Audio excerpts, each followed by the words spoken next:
Continuamos con el avance de la materia Cosmovisión y Realidad Nacional de la carrera de Liderazgo Pastoral.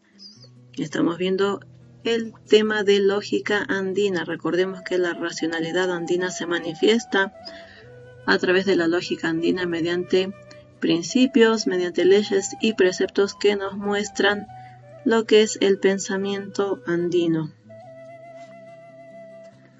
lo que es la estructura básica del pensamiento andino.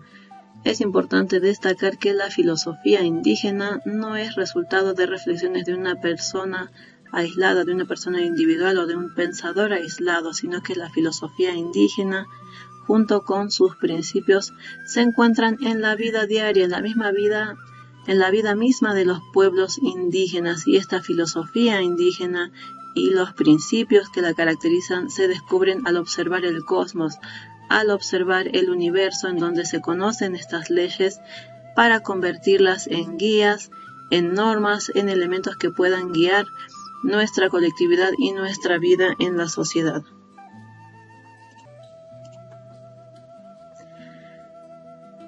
Tenemos diferentes principios que reflejan lo que es la lógica andina.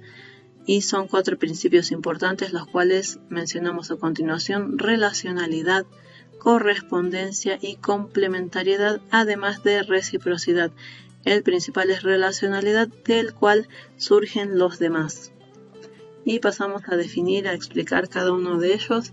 El principio de relacionalidad dice así: según este principio, todo está de una u otra manera relacionado, todo está interconectado, vinculado, todo. Nada permanece aislado, nada permanece separado. En este sentido, el ente principal, el elemento principal en todo este conjunto es la relación, es la conexión y no es en sí cada elemento individual. Entonces, en base a esta conexión, a este vínculo, a estas relaciones, es que se constituyen los elementos.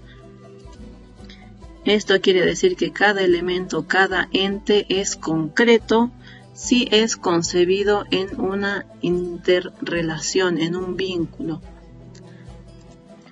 Podemos mencionar, por ejemplo, que el fuego, al vincularse, al relacionarse con otro elemento y producir calor, esta relación, este vínculo, esta acción es lo que hace que el fuego sea un ente en concreto, concebido en esta acción, en esta relación con otro elemento o con otro objeto.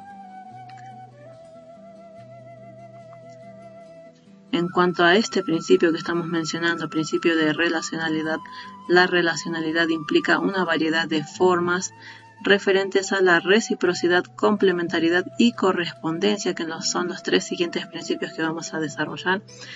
Y estos principios se desarrollan en los aspectos afectivos, en cuanto al ámbito ecológico, al aspecto ético, estético y productivo.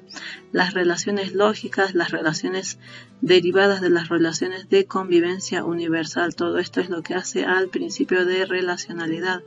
Por ejemplo, un suegro necesariamente es el suegro de alguien. Si no hubiera esa persona de quien este individuo pueda ser un suegro, entonces no habría un suegro, no sería un suegro. Entonces este vínculo, esta relación es lo que hace que exista este concepto o este individuo denominado suegro. Es un ejemplo para describir en este aspecto el principio de relacionalidad.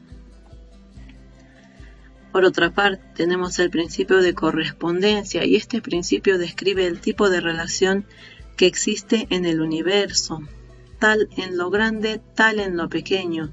Podemos describirlo de este modo también: la realidad cósmica, la realidad universal de las esferas celestes, corresponde también a la realidad de lo terrenal e incluso corresponde a aquellos espacios infraterrenales.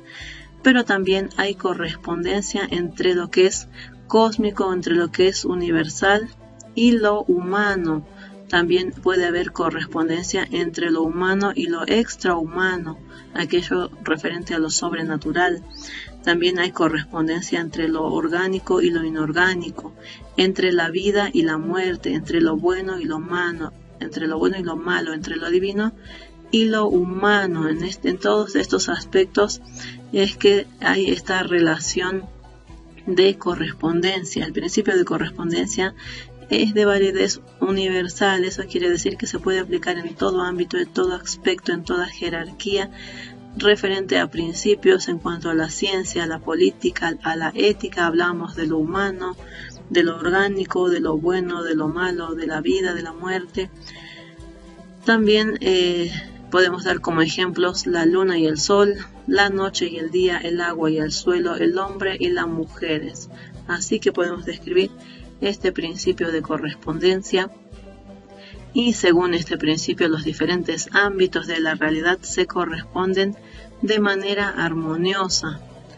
Incluye lazos relacionales de cualidades, incluye aspectos simbólicos de celebraciones, de rituales, aspectos afectivos, y se manifiesta en todo nivel y en todas las categorías, en todas las jerarquías, en todos los ámbitos.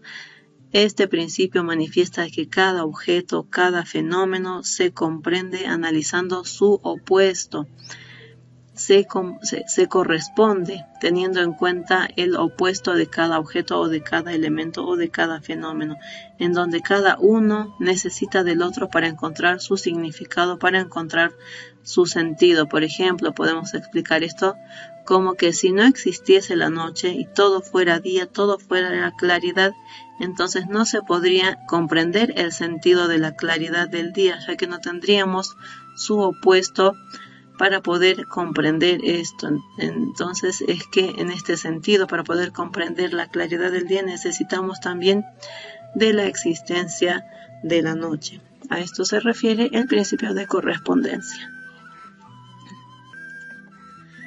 Podemos mencionar también el principio de complementariedad.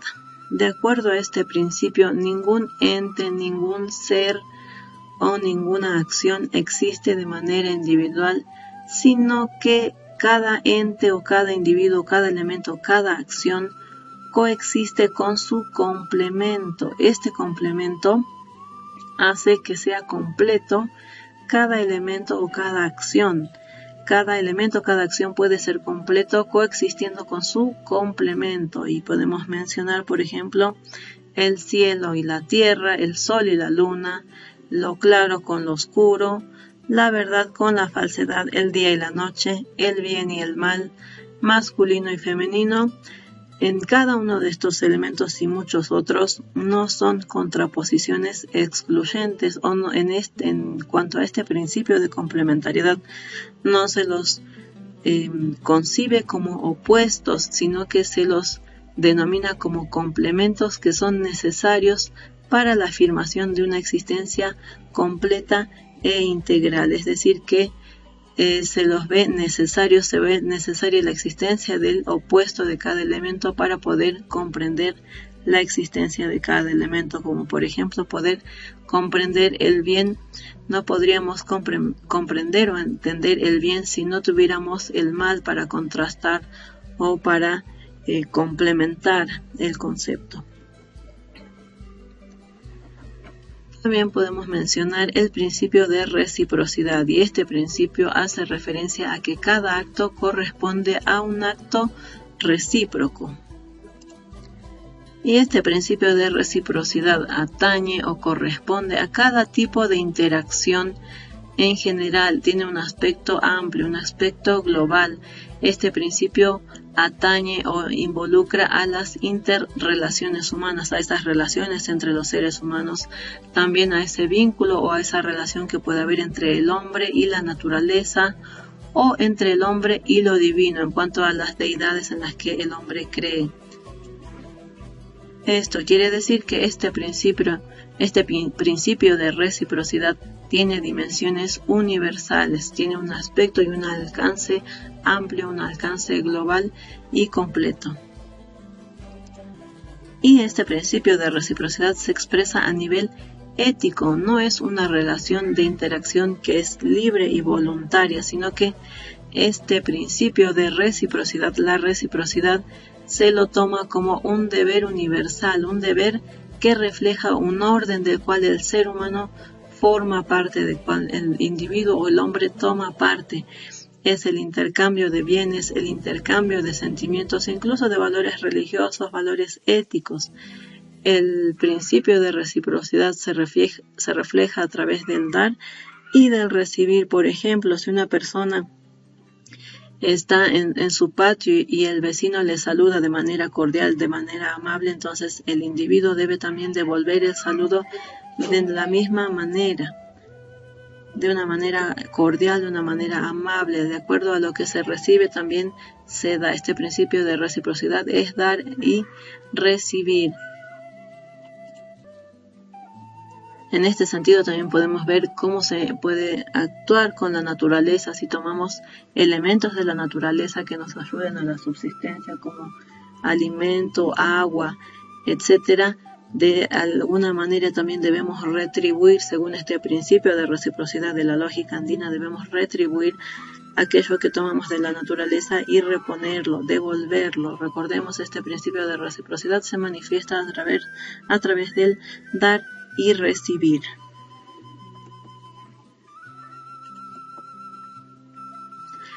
Y como autoevaluación de este tema en el que hablábamos acerca de los principios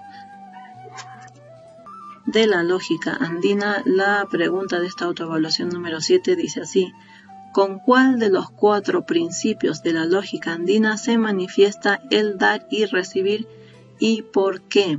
Esa es la pregunta de esta autoevaluación y nos encontramos en nuestra siguiente clase. Dios les bendiga.